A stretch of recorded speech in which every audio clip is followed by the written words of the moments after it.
Let's start with a question, or maybe two questions. First, consider the wild complexity, diversity, and scope of human experience. Bring to mind this grand picture. Everything you know of it, everything you've experienced, everything that doesn't make sense, and then ask yourself, given what this course has covered and what you've learned about the integral map, what has not been accounted for? This isn't a rhetorical question. Really consider it. What comes to mind? What about the development of culture and society? No, a bit of levels and some quadrants, and we'll cover that in Course 2. Maybe the nature of post-metaphysical epistemology. You're jumping ahead if you thought of that, but yeah, we'll get there. Maybe the way language works. Again, semiotics is coming soon for everyone who wants their brain fried. How about this? Of what we have covered, quadrants, levels, lines, and states, what is the most obvious thing that is missing? What about all the variants, all the different orientations, all of the myriad ways that people seem so different? So different, that is, after you account for states, levels, lines, and quadrants. We've explored many features of the cosmos, the different dimensions of our beings, our different capacities and the levels they go through, and the range of temporary experiences from emotional to spiritual. But in addition to those features, we encounter the unavoidable fact that people are still just different. Take 10 people with center of gravity at orange, and we guarantee they will not think, act, love, play, and work in the same way. The final component of the integral map, called types, can be defined as expressions of horizontal variance, or in the upper left, sets of characteristics, traits, qualities that falls into groups or categories, and which are not entirely accounted for by other aqual components. When the integral approach speaks of types, it often refers to upper left typologies, a sampling of which ranges from masculine-feminine types to the Myers-Briggs to the Enneagram. Types are no different than the other elements, in that they have deep and surface features, and therefore can, just like levels and lines, be used to account for both differences and similarities amongst people.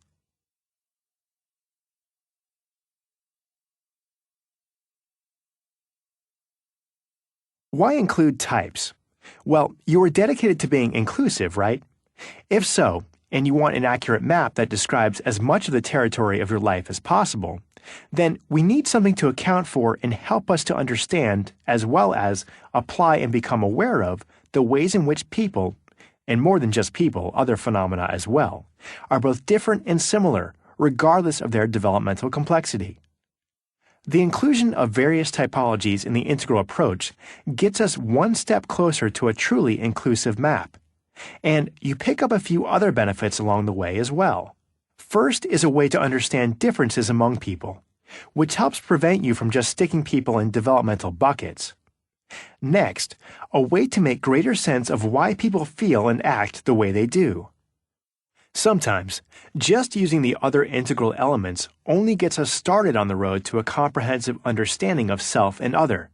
Typologies offer a different and complementary perspective, one that rounds out your investigative and analytical repertoire. And finally, types are yet another beautiful way to feel deeply into the universal connection among human beings. But types don't offer everything we need. In fact, they come with their own challenges as well. We will address many of these along the way, but at the heart of these challenges lies the vast range of typologies. The integral map doesn't have its own typology. Rather, it suggests that typologies need to be included, recognized, and actively considered. The problem, then, becomes which of the several dozen to include, and accordingly, why do very few of them seem to line up with each other? If typologies aim to account for diversity and variance along with human similarity, therein lies the problem. That's quite a lot to account for. As you learn to work with types, you need to continually assess what exactly you're trying to understand, differences, similarities, or both, and which typology will help the most. You know the drill by now. This lesson is split into 3 learning paths: theory, application, and awareness. If you are new to types, check in with the theory path first, But generally speaking, your route through this lesson is up to you.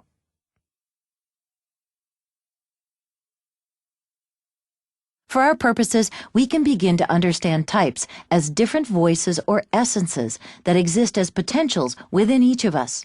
This, of course, is referring to types in the upper left quadrant. By potentials, we mean they're available to nearly everyone, regardless of structure or state development. But it does not imply that we can or should work to embody each and every type.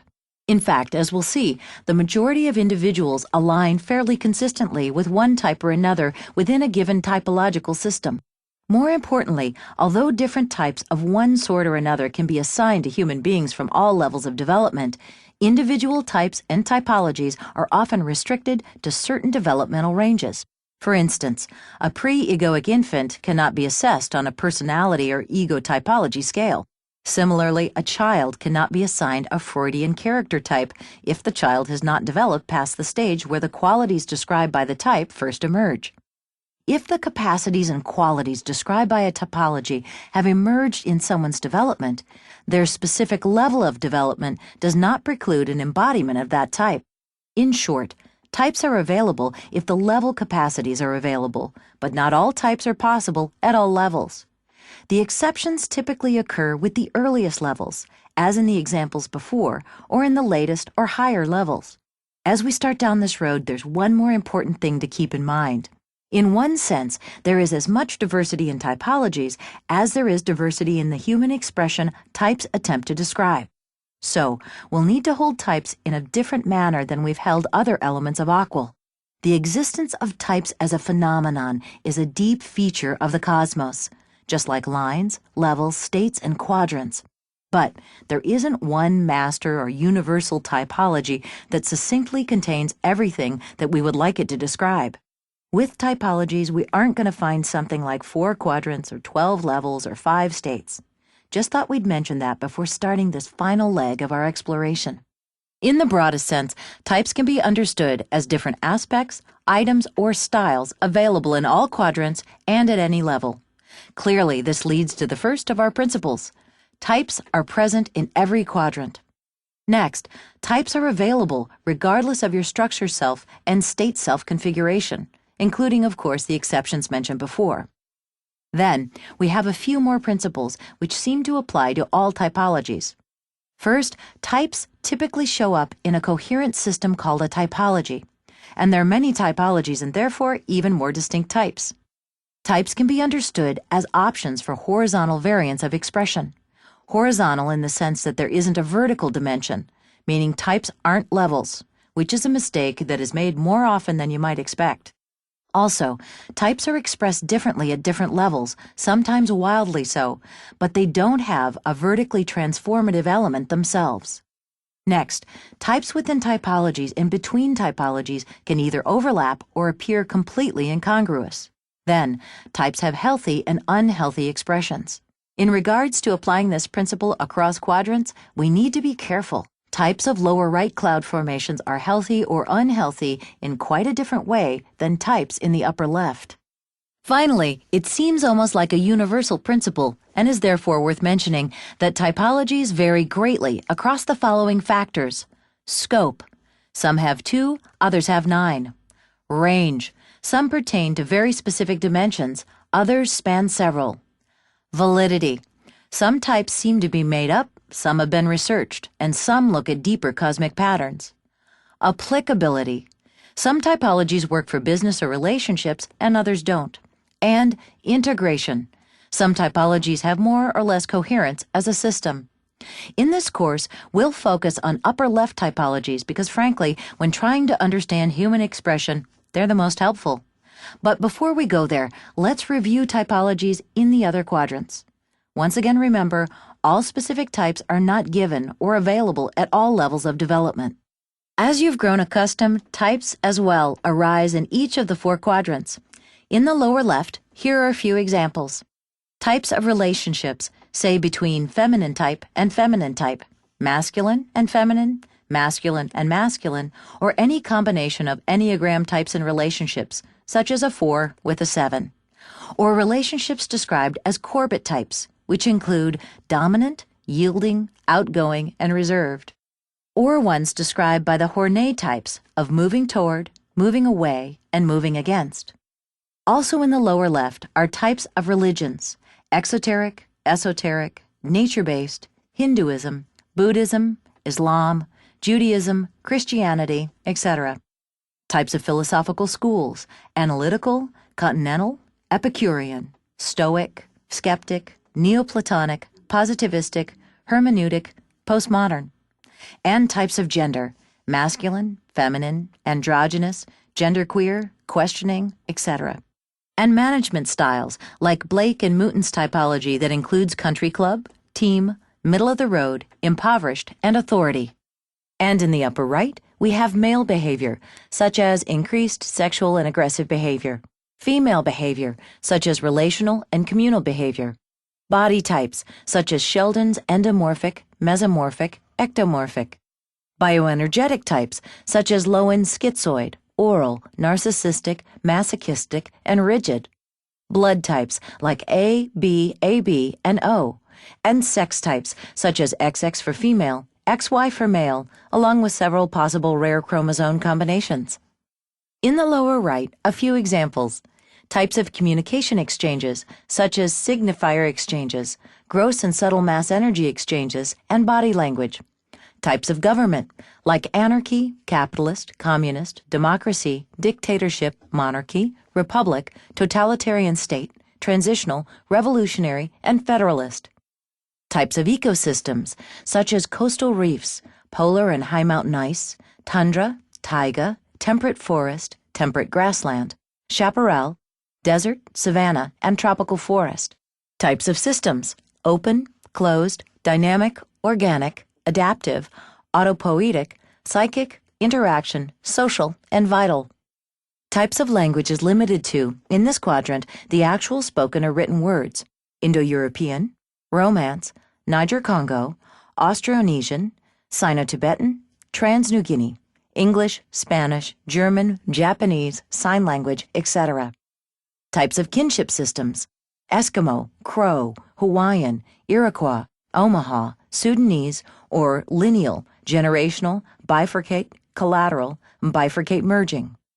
Types of kin: consanguineal relatives or blood relatives, affinial relatives, fictive kin, lineal relative, which is either matrilineal or patrilineal, and collateral relative.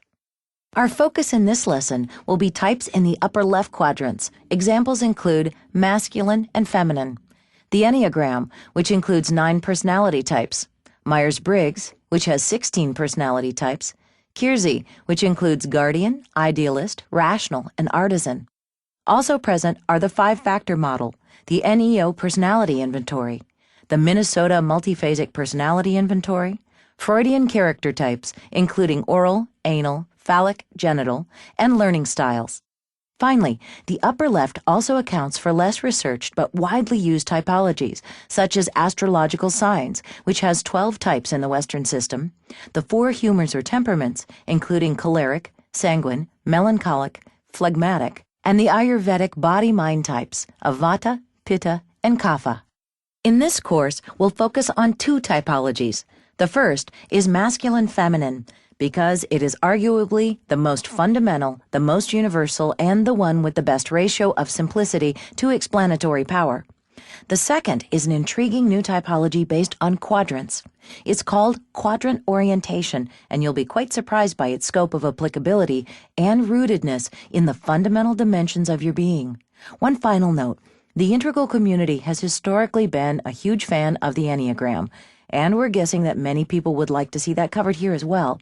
But we'll be reserving the Enneagram for Course 2, where we'll have the opportunity to scale our complexity up a notch and explore the Enneagram, which is a large upper left typology, through the lens of levels and types simultaneously.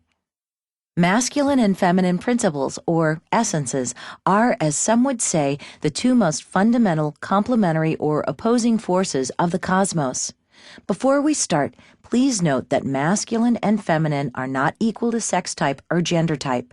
Rather, they're energetic upper left essences.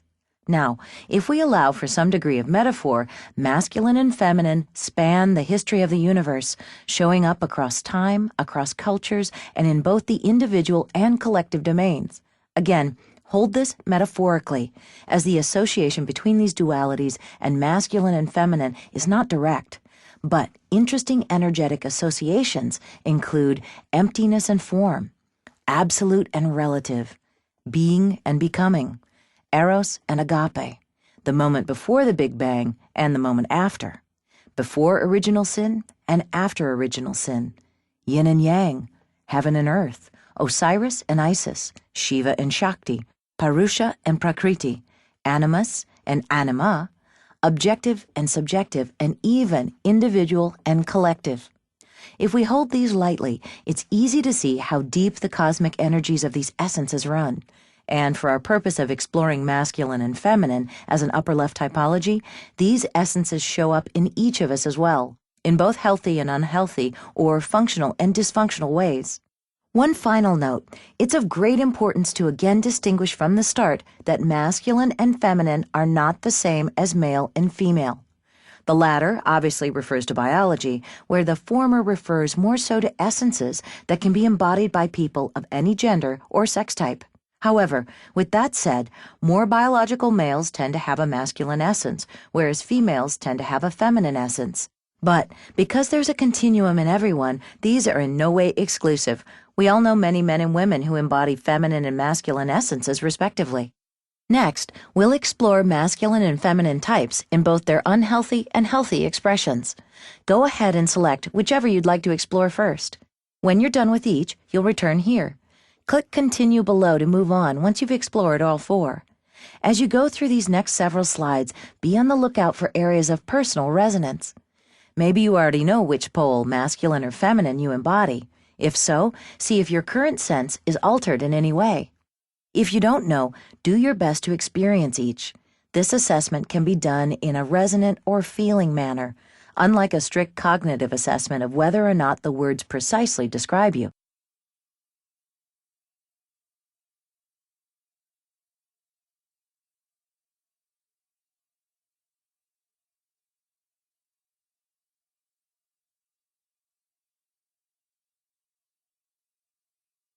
In its moments of greatest integration, health, and function, the masculine essence aligns with the following. The first defining characteristic of the masculine type is an emphasis on autonomy or desire to have freedom from external control or influence.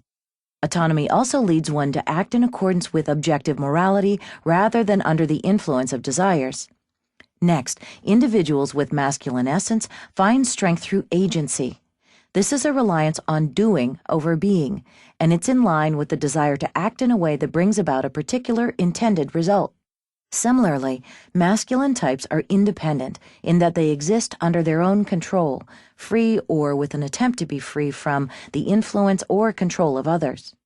The drive for independence in the masculine type leads individuals to derive their understanding of self more so from arisings internal to themselves rather than from the external influences of others. Lastly, masculine types align themselves with freedom. As we've seen, this is freedom from control, from excessive influence, from the opinions and desires of others, and from a reliance on others. In practice, masculine types align themselves with ascending paths or practices that emphasize freedom from the relative realm of ego attachment and suffering. Other characteristics of the healthy masculine include a tendency toward differentiation, initiative and action directed towards a goal, assertive, aggressive, masterful energies and drives, objective analysis and linear expressions, tendency to create systems of order, impersonal tendency toward hierarchies, and reliance on reason, discrimination, and judgment.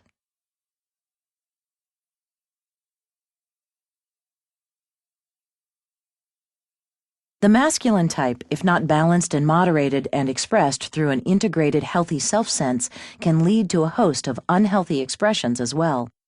First among these is the alienation from others. Striving without bounds to free oneself from the influence and control of others can lead the masculine type into a place of alienation characterized by isolation from others, separation, or a depersonalization, where the self-sense gets distorted and emotions are inhibited. Over-reliance on agency can lead the masculine essence towards domination, where the desire to bring about an intended result is the only thing an individual sees. They will then do whatever is necessary to achieve the end held tightly in mind. Domination laden with control and aggression is where this can head if it's left unchecked. In a similar fashion, over-reliance on independence can lead a masculine-aligned individual to a place of being fearful of relationship. Unable to engage others for fear of being influenced or controlled leads to an inability or non-desire to interact with or commune with others in intimate relationships first, and all relationships if the fear is substantial. Lastly, an extreme focus on freedom can lead to self-destruction. Drugs, alcohol, crime, and other self-destructive behaviors can result from an over-reliance on freedom-oriented paths aimed at ego destruction and escape from the confines of this world, otherwise known as spiritual bypassing. Other characteristics of the unhealthy masculine include willful, determined, and goal-directed behavior at the expense of what is life-giving and natural, resistance or inability to recognize others' perspectives, and creative energy that is perverted into destructive energy.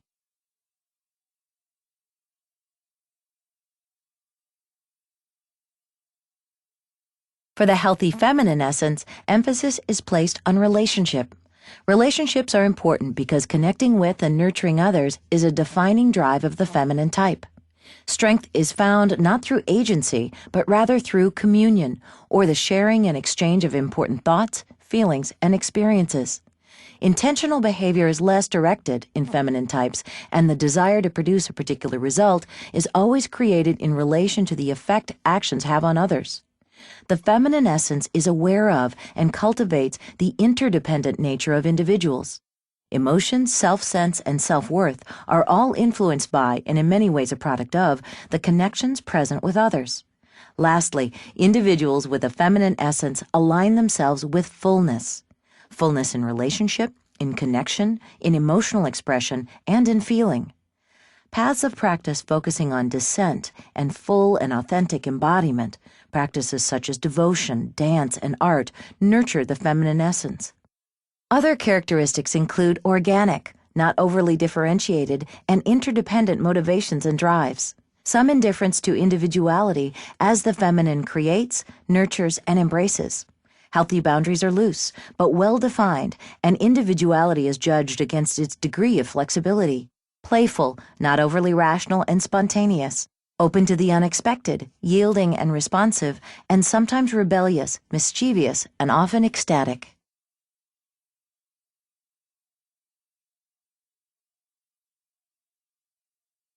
If not integrated, balanced, and otherwise functionally optimal, the feminine has the potential for unhealthy expression. This turn, on behalf of the feminine essence, leads individuals towards getting lost in relationship. Individuals are fearful of being alone and can become unable to function outside of a relationship. Being consumed in a relationship can also lead the feminine essence to a fusion with others. This takes the form of codependent relationships and emotional fusion, preventing the feminine from differentiating their own emotions from that of their companion. Along with this is a loss of individuality, where the self-sense is also difficult to distinguish from that of another person. The unhealthy feminine is afraid of being alone, making decisions alone, or existing as an autonomous individual. Because this constitutes a loss of self-understanding and control, the unhealthy feminine will experience a noticeable increase in the sense of chaos and anxiety. Emotions, feelings, and actions are not owned or controlled by the self, sending the unhealthy feminine on a roller coaster of experiences determined by off-balance relationships with others and the world. Other characteristics include disintegration and chaos, tendency towards unremitting depression and moodiness, smothering entanglement with self and with others, numbness and a death of the libido, and abhorrence of any change or movement away from the group.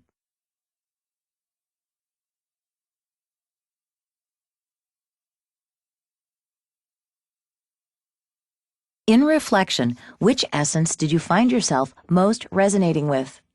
The question is not which do you most want to be or which do you most like, but who are you at your core, at your best and at your worst? What is your through line of expression, masculine or feminine? Still not sure? No problem. Simply ask your partner or spouse. Again, others always have an easier time seeing these dynamics than ourselves. When you're working with the healthy and unhealthy dimensions of any typology, and particularly this one, it's not that you can place yourself as either one or the other 100% of the time. Just as there's a continuum of expression that ranges from masculine to feminine in each of us, there's a continuum of expression that ranges from unhealthy to healthy in whichever type we're aligned with. As integral practitioners, it's our work to first become aware of when our expression is tending towards the unhealthy side of the spectrum. Maybe it's only in certain circumstances. Second, it's our ongoing integral practitioner obligation to modify our expressions by modifying the factors contributing to the lack of balance and integration so that our expression is as healthy as much of the time as possible. One final point on types in practice. Knowing and broadcasting your type in order to get others' behaviors to conform to the ways that work for you is not a skillful use of types. Consider this story. A friend and member of the Integral community decided to post his Enneagram type on the top of his blog with a brief description of what it was. When asked about why he did this, he said something like, "I want you all to know that I'm a 7, so that you know how to work with me." Awareness of your type is for you, not for others. Once you know you're a 7, you can begin tracking how it shows up and affects your work relationships, both positively and negatively. Then, as a dedicated integral practitioner, you can begin moderating your approach so that it meshes best with people of other types. The responsibility lies with you first, not with others.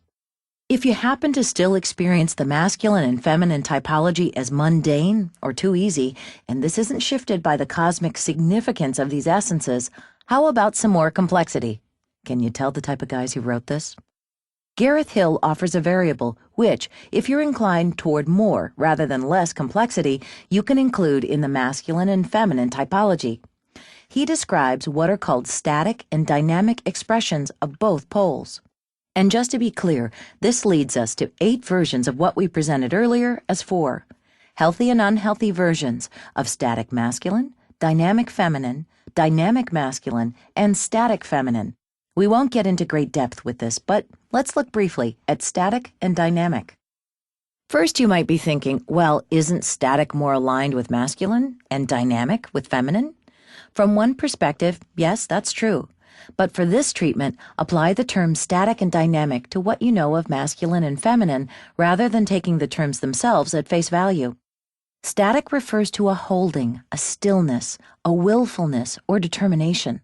With the static masculine, we encounter the archetypal image of the Great Father, a masculine essence in strong favor of reasoned behavior directed at a goal of systemization and order. And for the static feminine, more of a silent, steadfast, enduring care and concern for the collective. Symbolic expressions of which are the womb, the cave, or the earth. Dynamic carries an energy of movement, flowing, and change. With the dynamic masculine, we get the active energy of penetration and differentiation aimed with great initiative at an individual concern. And for the dynamic feminine, the essence is more of a playful, spontaneous nature of ecstatic creation, change, and transformation. A common image for the dynamic feminine is water. All right, for those masculine types in favor of increasing complexity, let's add one final piece to this puzzle. Remember that we mentioned types are available at basically each level. Well, let's look at this in a few ways. First, consider 3 broad stages. Let's call them Stage 1, Stage 2, and Stage 3. Please excuse the cursory nature of this treatment. It's meant to be illustrative, not comprehensive. At Stage 1, we see a strict adherence to conventional gender roles. The masculine essence, almost always male, tends to the public sphere. The feminine essence, almost always female, tends to the private sphere. Also present is a strong self-serving egotism, which at this stage typically means that the masculine gets its way. At stage 2, again working in broad brushstrokes, we see a move to more post-conventional waves of development and a differentiation from stage 1 codependence and power struggles to a healthy masculine and feminine, both of whom favor somewhat sexually neutralized co-independence and cooperation. Then, at stage 3, which we'll call our integral stage, we encounter a truly transconventional relation between masculine and feminine. The passionless aspects of stage 2 begin to reawaken the masculine devotion to mission and the feminine desire to love. This is a truly non-gender-based situation which sees both essences able to cultivate a strong polarity by flowing freely and expressing deeply the core of their type. Again, we're painting in broad brushstrokes just to illustrate how the descriptions of masculine and feminine, while retaining a core energy, change substantially as people develop through 3 broad stages of growth.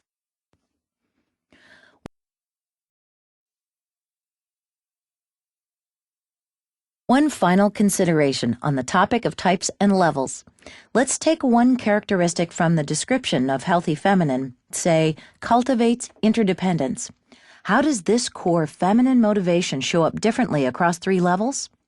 At egocentric waves, cultivating interdependence would focus on my interdependence. The healthy feminine at this stage would recognize and honor the interdependent nature of the individual, but they would surely focus on serving their needs through connection with others. At ethnocentric waves, yup, you're tracking this right, the healthy feminine would work with interdependence in service of our needs. And at world-centric waves, the very motivation to cultivate interdependence would embrace all of us, or it would at least take considerable note of the interconnections between all humans, regardless of class distinctions. A similar spectrum could be extrapolated from any of the characteristics noted earlier as aspects of masculine or feminine types. Next, what about types and quadrants? More specifically, let's look to not how quadrant dynamics affect type expressions, but how quadrants themselves actually form another intriguing typology. A typology based on quadrants, called Quadrant Orientation, is next on our list for exploration. This particular typology was first articulated by Joanne Hunt and Laura Devine of Integral Coaching Canada as they were designing an AQUIL explicit life coach training program. However, the version you'll see represented in this course has been modified by the authors to focus specifically on some tricky theoretical nuances that we previously discussed in the quadrants lesson.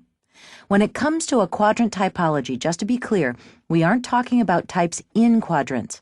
We covered that earlier.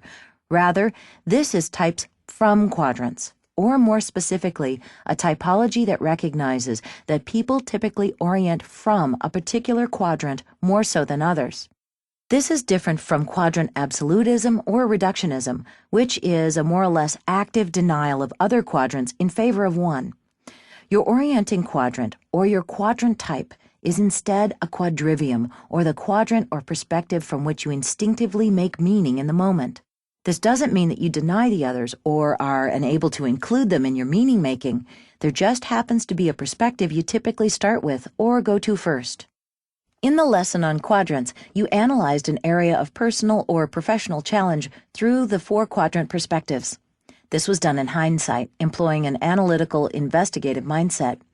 But in the moment, as life is arising in and around you, we typically don't have the luxury of stopping to do a quadrant analysis before choosing our next action. Instead, we make meaning on the fly. And with the quadrants as the fundamental dimensions of our being, they have a profound and powerful influence on that meaning-making, as do, of course, levels, lines, states, and types.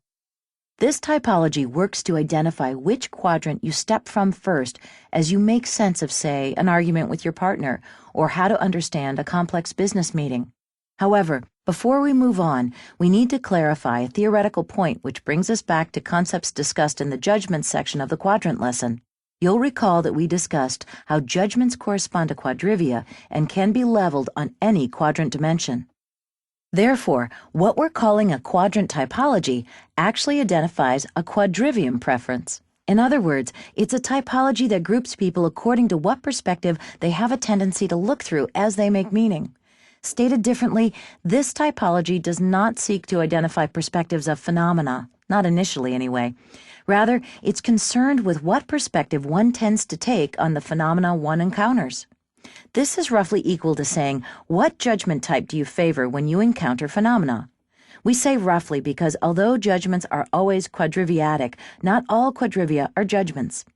Some people approach the world primarily through an aesthetic lens, some through a normative lens, some through a cognitive or scientific lens, and others through a systems lens. The genius of this typology is that oftentimes the judgment or quadrivium that we have a bias towards remains unconscious, leaving us to wonder why we can't get others to see things like we do. The rule of thumb is this: if you're orienting from a quadrant towards the world, then that quadrant is actually a quadrivium. For example, if you're describing what you feel about the room that we're in, then you're judging the room from your upper left quadrant. In other words, you're communicating a view on this room, the room itself being an upper right object, seen through your upper left quadrant. Put even simpler, you're making an upper left aesthetic judgment of an object enacted in the upper right quadrant or domain.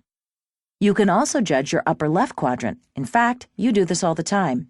For example, I feel that my thoughts are unpleasant. Here you're effectively making an upper left aesthetic judgment which concerns pleasantness or aesthetic appeal on your own upper left quadrant arisings, or in this case, your subjective experience and thoughts. As we mentioned in the judgment section, this is something that we already do on a regular basis. Take a moment to think about yourself and your interactions with others. It's easy to see that some people truly favor an objective or scientific interpretation of events.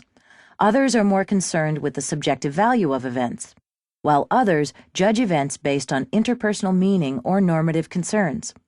The point is, we all initially approach the world from somewhere. We all have our preferences. And because the four quadrants are fundamental dimensions of our being, these preferences are the four main perspectives which we can take on the world, namely a quadrivia, which is exactly what this typology is based on. We'll go through an activity to help you identify your quadrant orientation in the awareness learning path. So, for now, the point is to get a general sense of this typology's contours. Since you're already familiar with the quadrants, quadrivia, and judgments, we're halfway there. Let's review a series of diagrams that show the four primary types involved. Notice that because these are all orientations from, they are all essentially a quadrivium.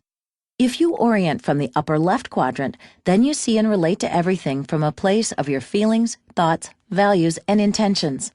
Your core judgment or preference is your inner knowing or inner drives. You initially assess situations by internally asking, what does this mean to me and does it resonate with my personal experience? Or, how do I feel about it? If you orient from the upper right quadrant, then you see and relate to everything from a place of behaviors and getting things done. Similar to the upper left perspective, your core judgment preference is also self-referencing. However, it's more objective and tangible. It involves tuning into and being led by action, movement, energy, and task completion. You initially assess situations by internally asking, what can I do about this? If you orient from the lower left quadrant, then you see and relate to everything from a place of shared meaning, mutual understanding, and shared values with a group or collective. This shared resonance and understanding is your core judgment preference. You initially assess situations by internally asking, what is mutually understood or agreeable between us? Or, how do we feel? If you orient from the lower right quadrant, then you see and relate to everything from a place of broader systems and shared behavior. Similar to the relationships perspective, your core judgment preference is also from the group view, rather than that of the individual. However, it's more objective and tuned into being able to see the system as a whole and how things are situated or fit together. You initially assess situations by internally asking, how does this all fit into the bigger picture? How is this landing for you? It makes sense, right? If your type isn't popping out, don't worry. Your quadrant orientation is typically elusive, at least at first. Hold the desire to locate it lightly for now. Each quadrant orientation in the moment that you're making meaning impacts how you encounter the world, so it might be difficult to assess yourself based on a cognitive understanding of the descriptions we've just provided.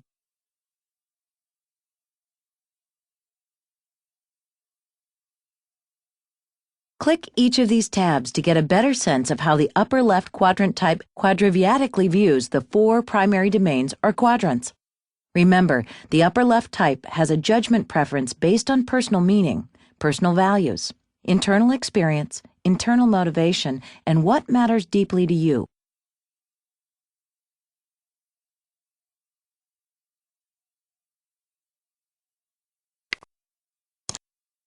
What would be the meaning of doing this? I'd need to be clear on my intentions before I know what to do.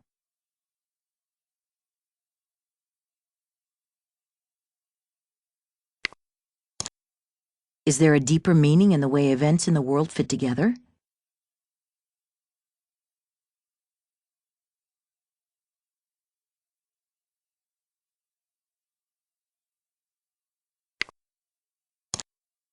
Will this relationship be meaningful? If not, I'm not interested. Meaningful connections are inspiring. Will the feelings and thoughts I experience be meaningful?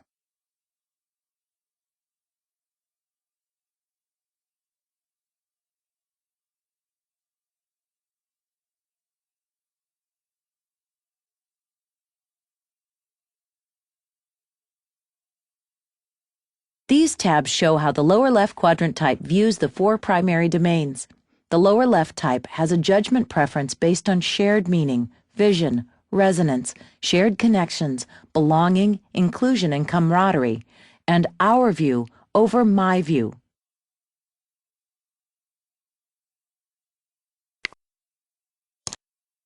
What's important to me becomes clear once I understand how the group feels.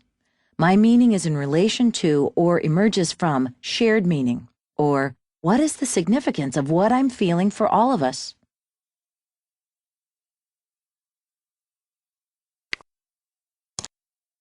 I do whatever is needed to support the group. My priorities are defined by the group's priorities. My energy to carry out work is increased if I know it makes a contribution to others. Or how do we feel about our individual actions? Or how does each person's behavior impact us in a mutually meaningful way?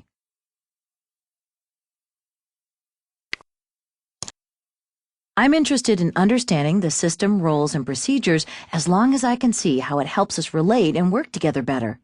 Results matter if they can show me how we are doing.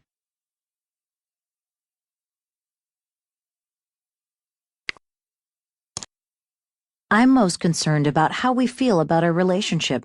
Do we agree on what we're feeling?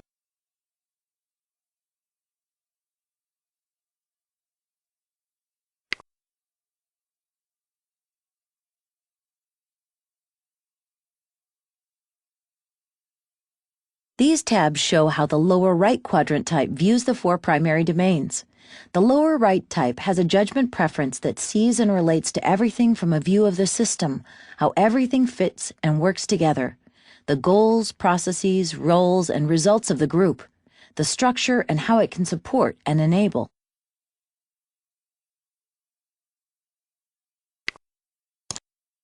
How do my actions impact the larger system?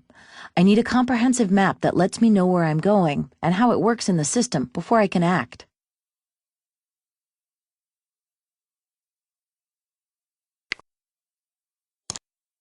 My own values and vision become clear once I see the larger picture. I find meaning by first seeing the whole and then understanding my part, where me and my values fit in.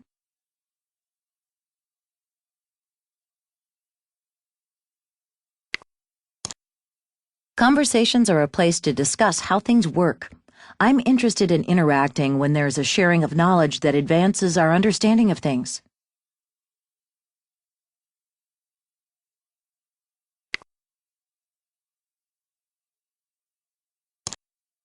Is our current system functional? Coming to understand how everything fits together is best done through a structured process of careful investigation.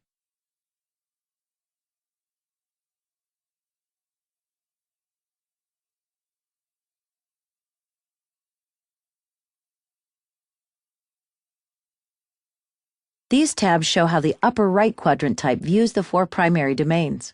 The upper right type has a judgment preference based on individual action and behavior, the value of getting things done or produced, and quantity of energy available.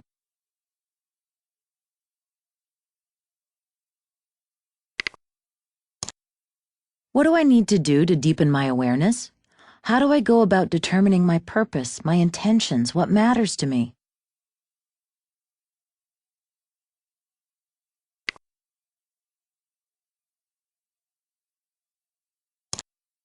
What shall we do? I feel good about productivity and I want productive people on my team. How can I contribute to our efforts?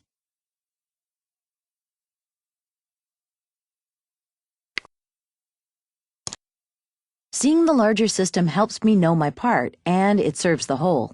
Having a good environment to work in is energizing.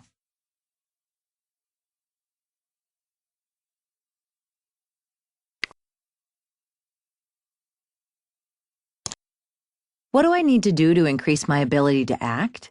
Am I doing all that I can when I do this action?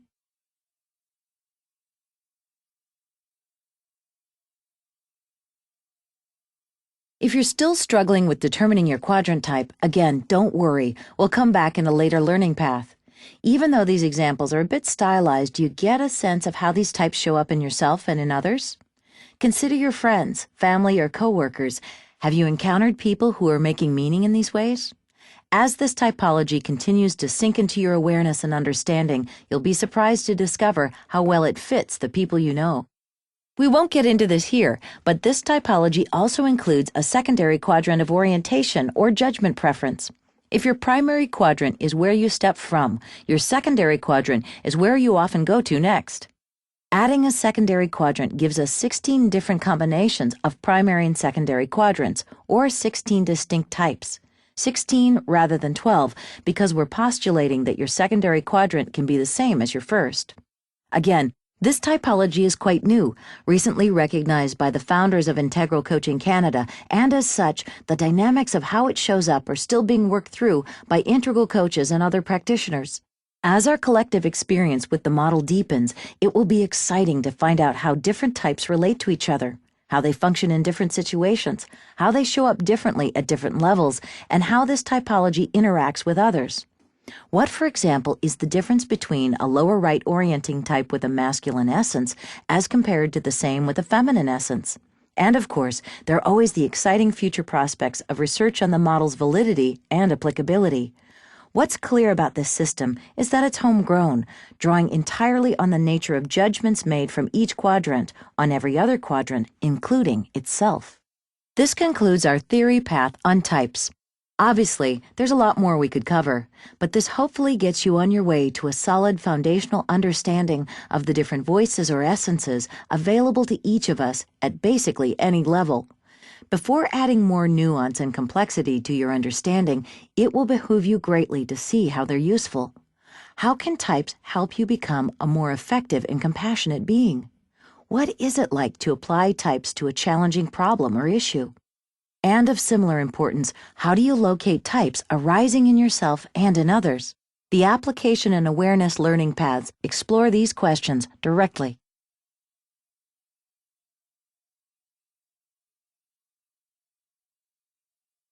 Rounding out your Aquil tool belt is the versatile repertoire offered by nearly every typology, particularly when put to work in helping you gain deeper insight on a wide range of personal and professional ailments, conundrums, or mysteries. The particular challenge we face here is deciding what issue, what typology, and to what degree of complexity. When it comes right down to it, these decisions are important and can be difficult to ascertain. First, we need to locate an issue. While this is not typically too difficult, it's important for the next step when we decide what typology to use in analysis. Depending on the dynamics involved, one typology may lend itself to exploration of a particular issue better than another. Then, you need to determine to what degree of complexity you should engage your analysis. For example, this includes questions like, do you need to include or account for levels? Or, if using masculine and feminine, would it help to include static and dynamic? Let's work our way through this together. The practice of applying types is a bit different than what you've encountered with other elements of Aquil. This time around, we aren't really applying types, as it were. Rather, we need to pick a particular typology and apply that. This returns us to the question from earlier. Which typology works best in application, and for what range of issues or topics? Honestly, we don't know if a clear answer to these questions exists. Certainly there are a plethora of ideas and perspectives on what type system works best where. But to remain consistent with our earlier learning, this path will explore a way in which to apply the masculine and feminine typology to the realm of relationship. Why masculine and feminine, and why relationships, you might ask? If so, this one's obvious. Time to face the music and recognize two important points, which we dare say might be universal. Well, almost. First, all of us can get in touch with at least a few ways we could show up better in relationships. And second, it's about the primordial nature of this typology. Masculine and feminine are the constituent energies of every relationship. They are unavoidable. So let's embrace them and harness their power directly.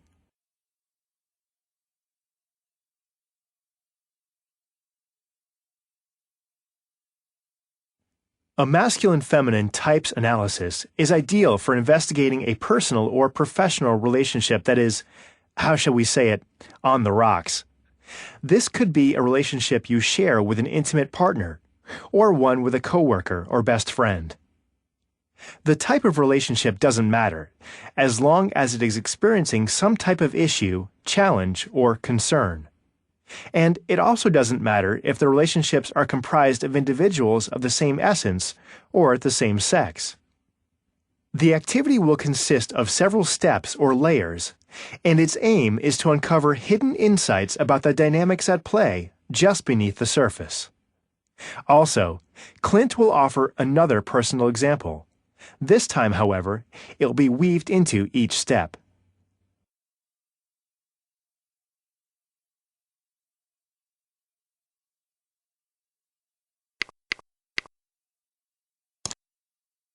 Start by clearly identifying the issue you tend to investigate. Who are the players? What is the problem, issue, or challenge? Describe in a few sentences what the essence of this situation is. Attempt to distill the challenge into its primary elements or factors. When is the problem most pronounced? Describe the context when this is the case. Consider this example from Clint. My best friend John and I have known each other for several years and collaborate closely in our life's work, even though our roles, skill sets, and preferred working styles are nearly opposite. Recently, though, we've experienced this major energetic disconnect. It started out as a strange kind of awkward energy and has spiraled into a few serious, loud, and painful arguments. I don't really know what's going on with this one, but I get really activated and escalate the situation whenever I feel like he only hears my important perspectives when they're in line with his version of our vision. Before moving on, take a moment to write a few sentences describing the heart of your challenge.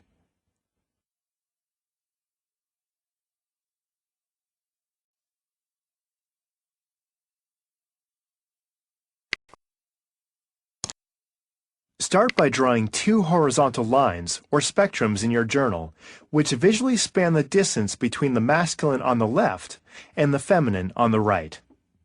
Label one continuum with your name, and the second with the name of the other person. Then, attempt to identify the core essence, masculine or feminine, embodied by both of you. Remember, most of us lie at some intermediate point along the continuum between masculine and feminine, but the majority of people clearly or decidedly embody one half more than the other. Accordingly, only a small percentage of people actually turn out to be a balanced type, falling at or near the middle. Oh, and don't worry, identifying yourself as far from the middle doesn't make you less integral. We'll do this in two steps. First, answer the simple question: am I more masculine at my core, more feminine, or more balanced?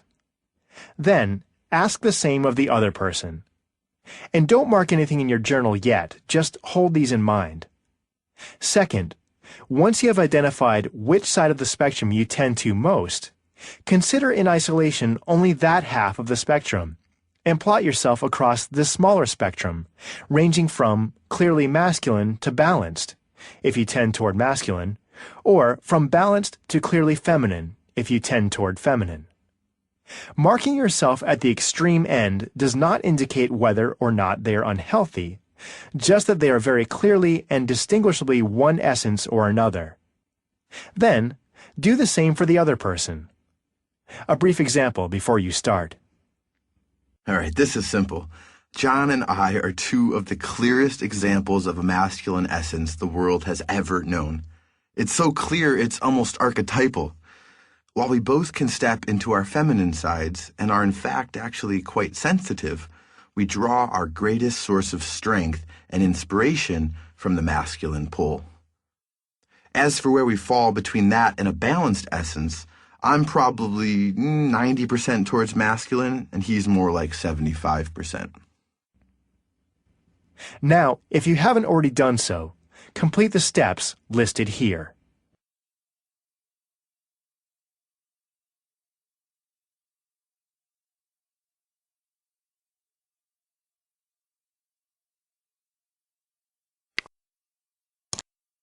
Finally, reflect on your results. Do you have a polarization between each other, meaning more masculine for one and more feminine for the other? Or do both of you fall somewhere on one half of the spectrum, or maybe both near the middle? Either way is fine. The point is to make the comparison and adjust your assessment slightly as needed. This step is key, as the way in which this typology influences or affects your issue has a great deal to do with whether or not and to what degree the energetics of your essences polarize each other, in the case that they are opposite, or the degree to which they neutralize each other, in the sense that they are similar.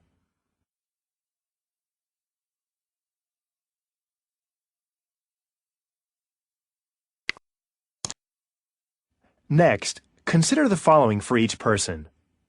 Do so in regards to the specific issue and its defined context. Do you think that the majority of their time is spent embodying the healthy or unhealthy type? Remember, this is not defined by what works or doesn't work for you or what you like about a particular expression or not. Rather, consider the discussion of healthy and unhealthy from the theory path. If you have a masculine essence, in regards to this issue, are you embodying it most of the time in an oppressive, divisive, and destructive way?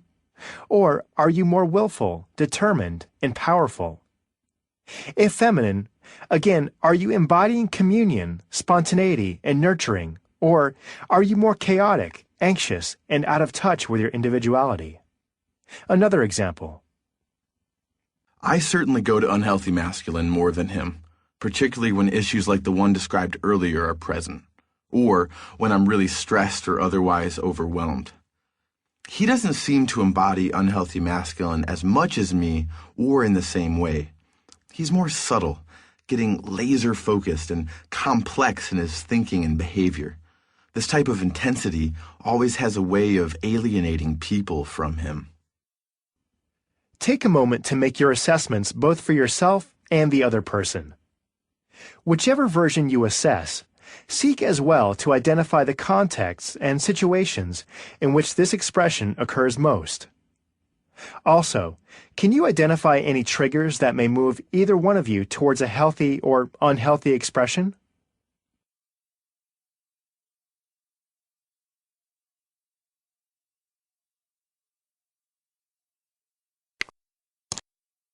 Again, confining your assessment as much as you can to this issue, consider the question: am I a more static or dynamic flavor of my particular essence? Static types tend to be more willful, steady, and determined, while dynamic types are more flowing, changing, and lively. Again, these aren't types themselves, but rather versions of either masculine or feminine. If this isn't entirely clear, consider this example. Now this is interesting. This might actually be at the heart of our issue. I'm clearly a dynamic masculine type, always driving forward, creating systems, fighting for change.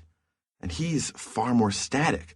Solitary even, always getting focused, holding center, and giving birth to these great inspirations and ideas that he conceives of alone before sharing them with me or with others. Take a few minutes to make this assessment for yourself and the other person. Consider as you do how your static or dynamic expression is received and valued, or not, by the other person. Meaning, maybe you are a static masculine essence, but would be better received if your masculine was expressed more dynamically. Consider the same from the other person's perspective. How do you receive or value their static or dynamic expression?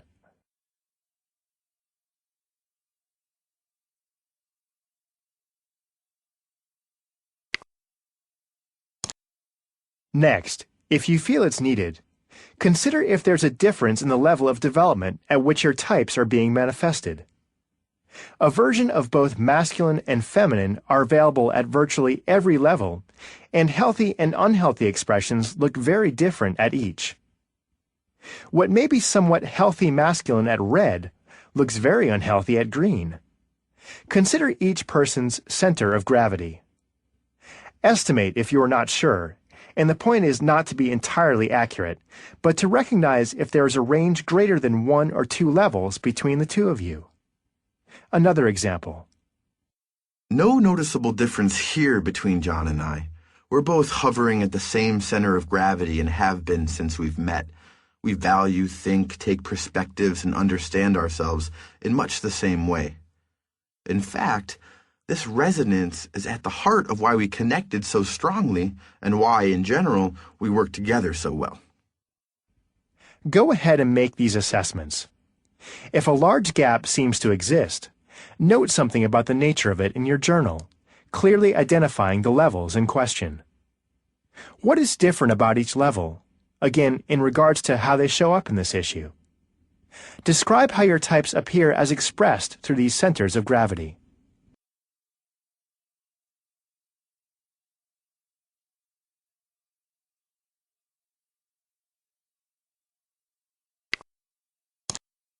Finally, review your collection of assessments along with notes you have made. For each person, list the following in your journal: type essence, healthy or unhealthy, static or dynamic, and general center of gravity. Reconsider all of this in light of the specifics of your issue. Do you need to make any adjustments to keep your assessment in line with the context of your particular challenge? If so, do that now. Take a moment to create these summaries before moving on.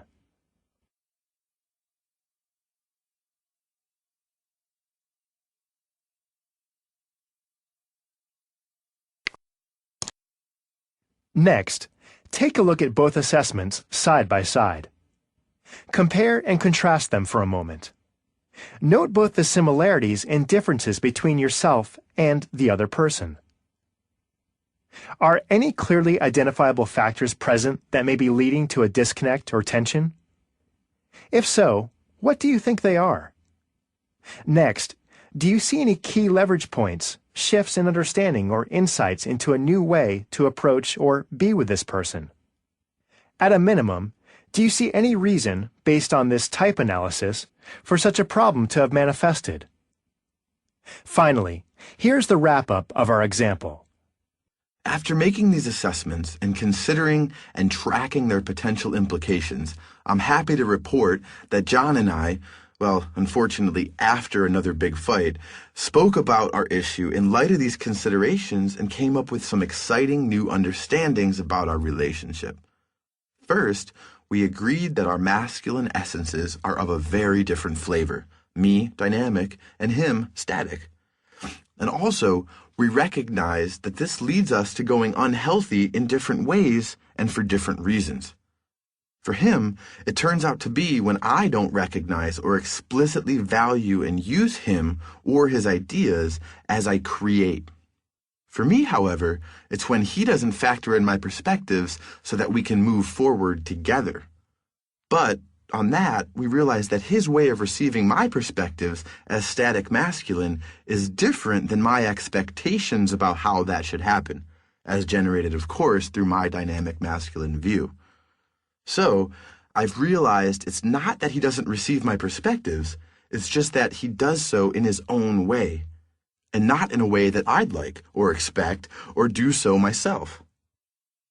So in moving forward, we've committed to leveraging these new insights in a few simple ways. Basically, we've agreed to work hard to collaborate with each other's ways of being, not overly expecting the other person to act out of line with their core essence, and instead working to move toward each other's essences from the grounded place of our own. Take a moment to explore your results and consider these questions, noting any thoughts or insights as you do.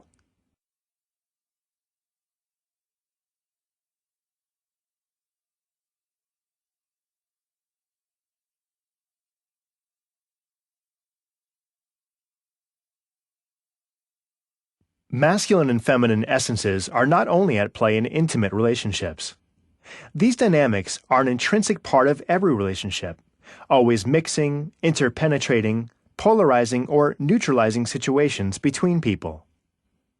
Did you come across two masculine types, one of which turned unhealthy in your particular situation, only to have what is typically a great masculine collaboration turn aggressive? Or if you had a feminine and masculine type, the former static and the latter dynamic, perhaps in the context of your situation, intimacy was neutralized or authentic connection was difficult or non-existent. There are many possible patterns and configurations here, and we're just pointing out a few of them.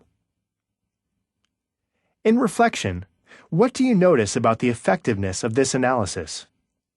Was it helpful to walk through each step methodically, identifying each variable in turn before looking at them holistically? If not, in the future, feel free to adjust the steps, skipping some or changing the order as you see fit. By customizing this analysis, or combining it with a quadrivial analysis or psychograph analysis, you should be able to account for an enormous range of variables, conspiring together to make this situation what it is. Identifying these factors is the first step towards uncovering possible solutions and potential key leverage points. With the addition of this final application path, you now have a repertoire of tools to use in the analysis of virtually any scenario, personal or professional, spiritual or behavioral, with another individual or with groups. None of these need to be used in isolation. Starting with a quadrivial analysis, you can often determine what the next step is toward cultivating a deeper understanding of something important. Maybe it's a second pass at the quadrivial analysis. Maybe a psychograph analysis. Or maybe you need the Wilber-Combs lattice, or an audit of what levels of development are being most activated. As you proceed, give yourself the time you need to become proficient at each type of analysis. Try them out on situations, even if at first you are not sure of the best tool to employ. If nothing insightful is revealed, move to another analysis and try again. Eventually, you will have viewed your situation from enough perspectives that something insightful or new is bound to be revealed. Over time, as you discover what works best and is most needed under different circumstances, you'll be able to select the right tool for the job. Also, engaging these types of analyses as a practice with diligence and commitment is the surest way to up-level your understanding of integral theory, while hopefully shedding some light on personal challenges in the process.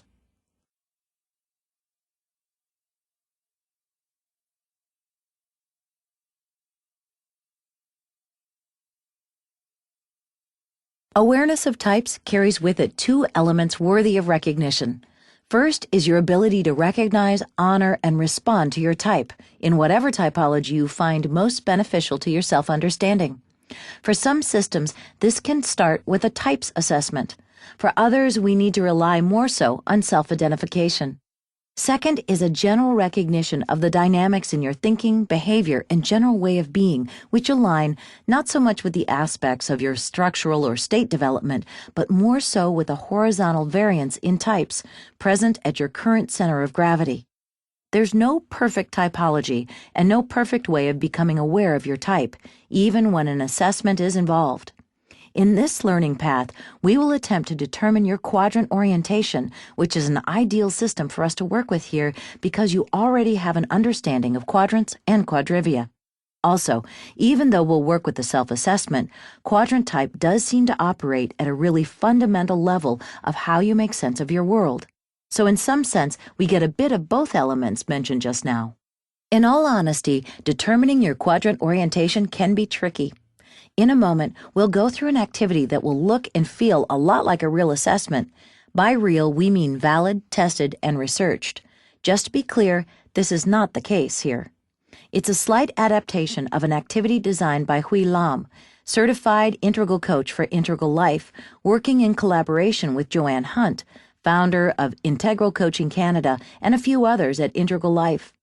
Its aim is to guide a certain degree of self-reflection on your typical way of behaving and making meaning in specific situations. Together with a cognitive understanding of quadrant types, we hope it will help you gain more clarity on your primary quadrant of orientation. A bit of intuition is involved in the process, so go into it with an open mind, looking less for solid answers and more for a resonant sense of fit and compatibility. You will be presented with 8 statements offering specific scenarios. For each one, your task is to identify your response and describe it in 2 sentences at most. Consider what you've done or would do most typically and naturally if confronted with the situation presented. Please don't attempt to be overly integral by listing every single thing you do if you are crafting the perfectly balanced approach. Rather, look back to your past and ask what you did first. Or consider it in the present. What would you do first if you only had 1 minute to consider it, decide, and then act? For example, if we were to say you just found out you were laid off from your job and you were living paycheck to paycheck, how would you respond? Answer in accord with your first action. I'd call a friend for support. I'd update my resume. I'd go out and have a drink. See what we mean? Responses that would be less helpful in the way of your analysis would be, after calling a friend for support, trying to talk them into having dinner, I went on an internet job search and then prepared 4 types of resume, 1 for each position I was interested in applying for. Sure, you might end up doing this all in the end, but what would you do first? In this case, it was call a friend. For this to work, you'll need to write down the question number and then your answer. Start by taking a moment to get your journal, turning to a blank page and listing the numbers 1 through 8. Then click forward and move through each question one by one, answering in 2 short sentences at most.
All right, now that you have your responses and no looking back and changing them, time to go through the scoring process. In a moment, we'll go through each question. You'll see 4 sample responses. Identify which response is most like the one you wrote. Sometimes they won't look similar if you just compare them based on content or topic alone. If this is the case, look at the essence of each response and consider which one has a greater alignment with yours. If that still doesn't do the trick, leave it blank and we'll return to it in a moment. As you go, write down the letter of the response you chose next to the question number. Because this isn't a research-validated assessment, we are intentionally allowing the assessment portion of this activity to require some degree of comparative analysis on your part.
Now, we'll score your answers in hopes of narrowing in on your primary quadrant type.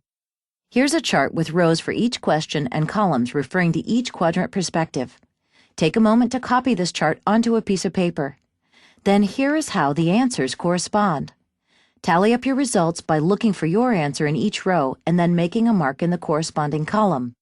Then, if you had any questions you left blank because none of the 4 answers were similar, do your own assessment and see if you can identify your responses coming from a particular quadrant.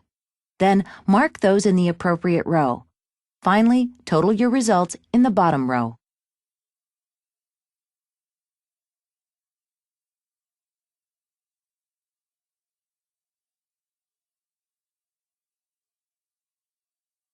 If you've picked 3 or more answers from any one perspective, then that is likely your primary quadrant orientation. But if you're one of the few who answered equally from more than 2 of the 4 quadrants, let's go through one last scenario to see if we can figure it out. This time, you'll be presented 4 responses. Choose the one that is most like what you would do in this situation. Click forward when you have your answer.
Now you should have at least 3 or more answers from one of the quadrant perspectives.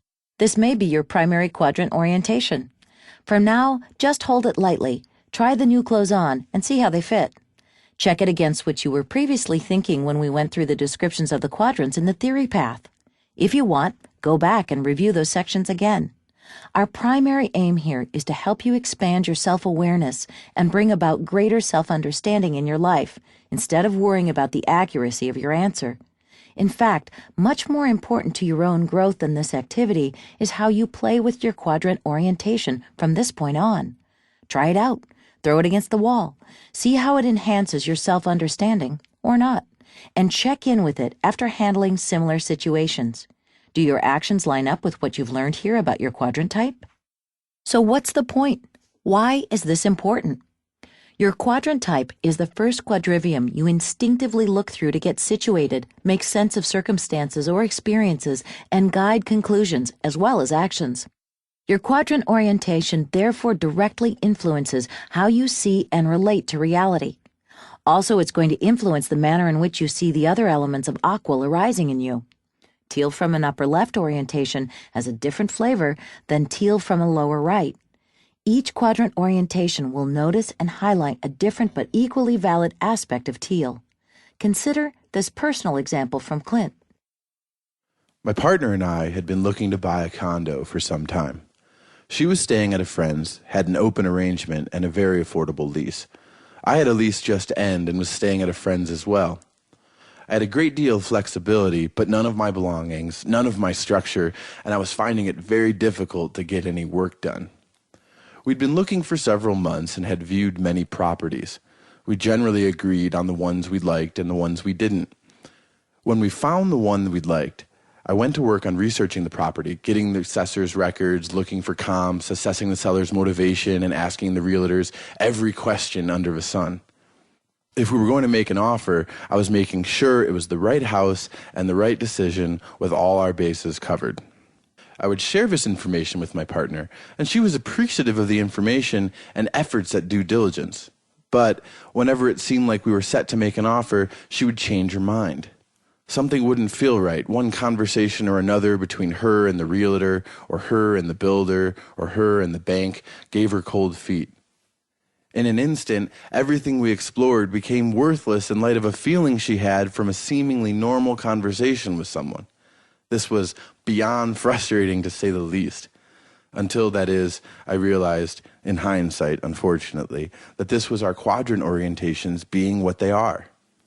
I orient from the lower right, and she orients from the lower left. Once my research was satisfied and everything fell into place, I was ready to move. But she was far more influenced by the interpersonal energetics. They were most important and most meaningful to her in making this decision. For me, as long as the numbers hung together and the system was in order, I was good to go. Once we realized this was at play, I worked extra hard to include the interpersonal situations in my extensive planning, and before long, the problem resolved. In that, we found a way for our quadrant orientations to work together towards a common aim. Take a few moments to reflect on the view from your quadrant type and see if you can translate how it shows up in your life. Consider the relationship you worked with in the previous learning path. If you skip that path, bring to mind a relationship, someone close, a friend, family, coworker, partner, and in particular, an emotionally charged or difficult situation between the two of you. Let's look at the situation again and consider these questions. Write down a few notes as we go through them. Based on what you were saying and experiencing, what was the quadrant perspective that you were likely orienting from as you were in that conversation or as you worked through the situation? Was there any part of you that felt that this shouldn't be happening or that it should be happening differently than it was? What was your inner story about the situation? How do you think your quadrant orientation helped the situation, and how do you think it was limiting? What additional quadrivium do you think you could have looked through that may have given you a different view upon which you could have based different actions? How was that for you? I hope you were able to gain some insight into your particular way of relating to your situation. Remember that you're doing this in hindsight, at a time when you're probably not as activated or stressed as you were when the situation was unfolding. Continue to go through questions like this as new challenges arise. Over time, you'll begin to refine your awareness to such a degree that you can see these dynamics unfolding in the very moment when a difficult situation presents itself. Then, rather than understanding through reflection, you'll experience a profound sense of space and understanding in the moment, with just enough time to pick a skillful action that will bring about less suffering for you and those you love. Oh, and be open to your quadrant orientation changing over time. This assessment we did here relied heavily on self-assessment, which can sometimes be off. It also helps to check in with your friends, particularly when you really feel confident about your orientation. We know a handful of really smart people who swear that they are lower right orienters, but 90% of their friends couldn't disagree more. Remember, others often see our ways of being much more clearly than we ourselves can.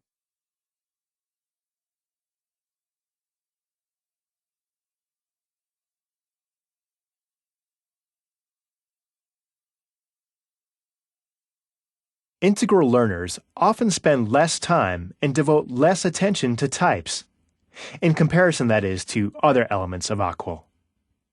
Perhaps this is because AQUIL doesn't have a universal typology. On the other hand, a truly integral theory demands nothing less than the inclusion of the most fundamental, the most seemingly universal features of our cosmos. And by this standard, types are included right along with the other elements, offering the final piece to our AQUIL puzzle. Types give us deep insight into what the other elements have little to say about. They are concerned with the unique voices, qualities, traits, and essences that we all carry as potentials. The unique ways in which we touch the world, no matter what level of development we may be at. Types introduce us to another feature of ourselves that is also an essential feature of the cosmos.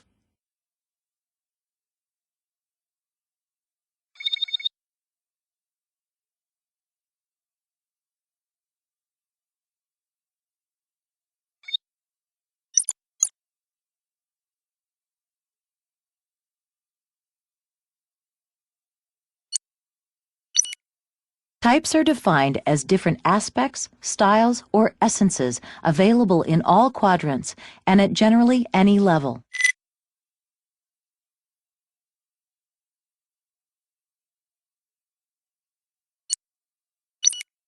Types exist in systems called typologies. There are many typologies, and AQUIL doesn't prescribe a single version.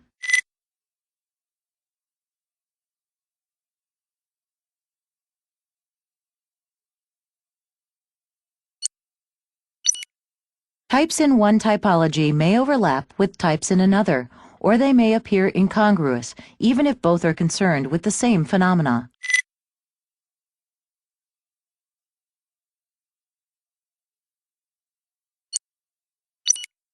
Types are generally available, regardless of development in structures or states.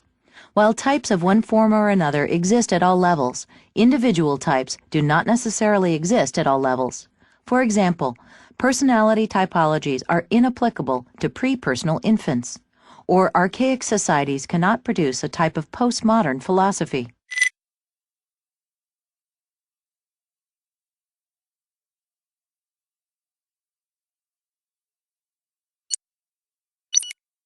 Types, particularly in the upper left quadrant, exist on a continuum from healthy to unhealthy expression.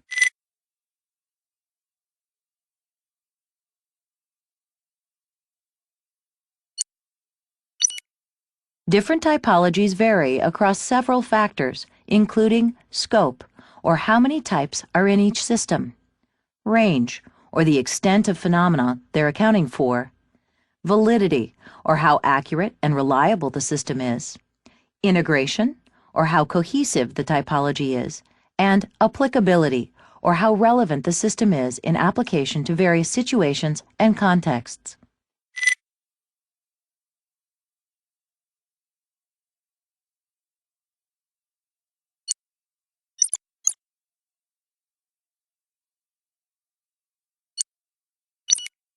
Types are present in each quadrant, even though our focus is mostly on the upper left. Here are a few examples in each quadrant.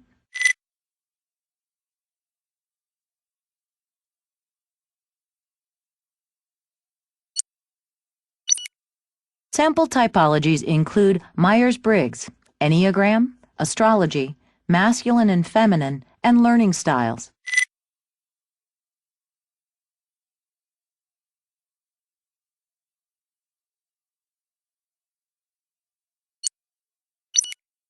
Sample typologies include types of relationships, types of philosophical schools, types of gender, and types of religious beliefs.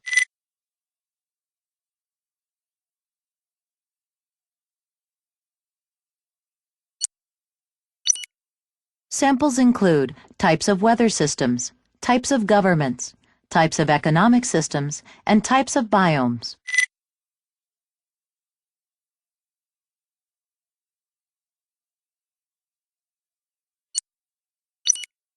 Samples include body types, sex types, types of brain waves, and blood types.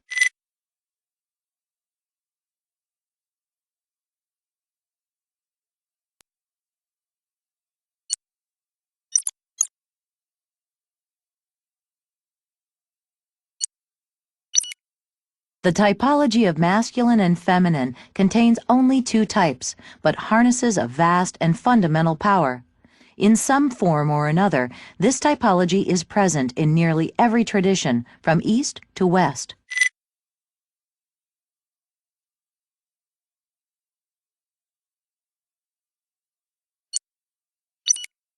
Healthy masculine is focused on autonomy, objective morality, independence, determination, and order.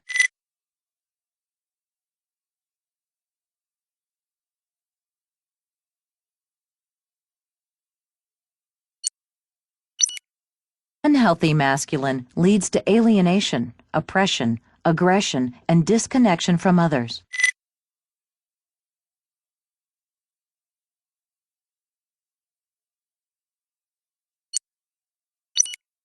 Healthy feminine is spontaneous, playful, focuses on communion, and honors interdependence.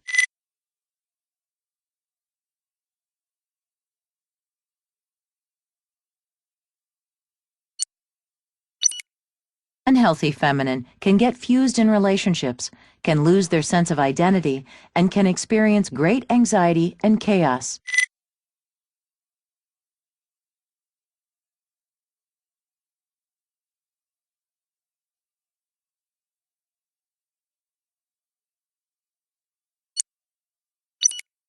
Both masculine and feminine types exist in static and dynamic forms.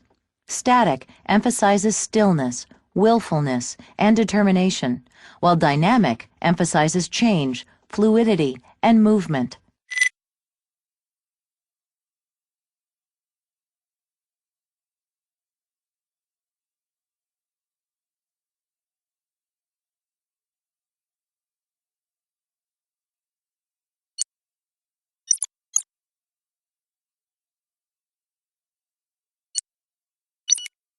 Quadrant orientation is a new typology based on quadrant judgments, which was first articulated by Joanne Hunt and Laura Devine of Integral Coaching Canada. The typology identifies a primary and secondary quadrant of orientation, which people step from and step to in making sense of their experience. The quadrant that people step from is actually a quadrivium, or a perspective on any event or process in the world. Therefore, this typology identifies your core quadrant judgment preference.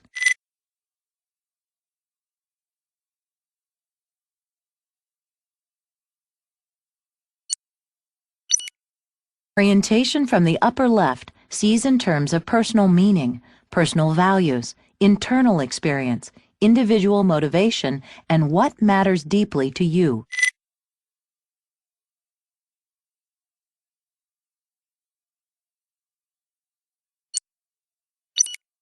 Orientation from the lower left judges experiences in terms of shared meaning, vision and resonance, shared connections, belonging, inclusion, and camaraderie.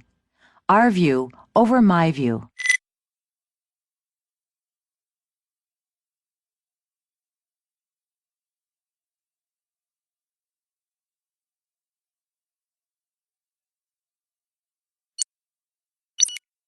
Orientation from the lower right sees experience through the system, how everything fits and works together, the goals, process, roles, and results of the group, the structure, and how it can support and enable.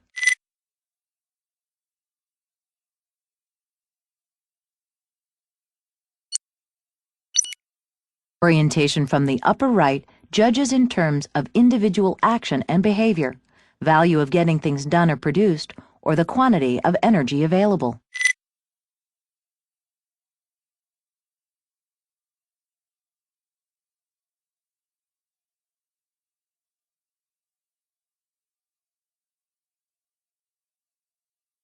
With the addition of types, we have the final piece of our AQUIL puzzle.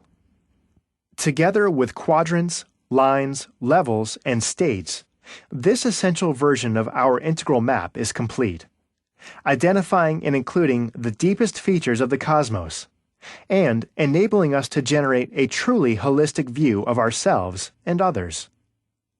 The power of types resides in their extensive flexibility. We can draw on any number of typologies to cultivate a deeper understanding of the differences and similarities of phenomena which aren't accounted for by the other elements of AQUIL.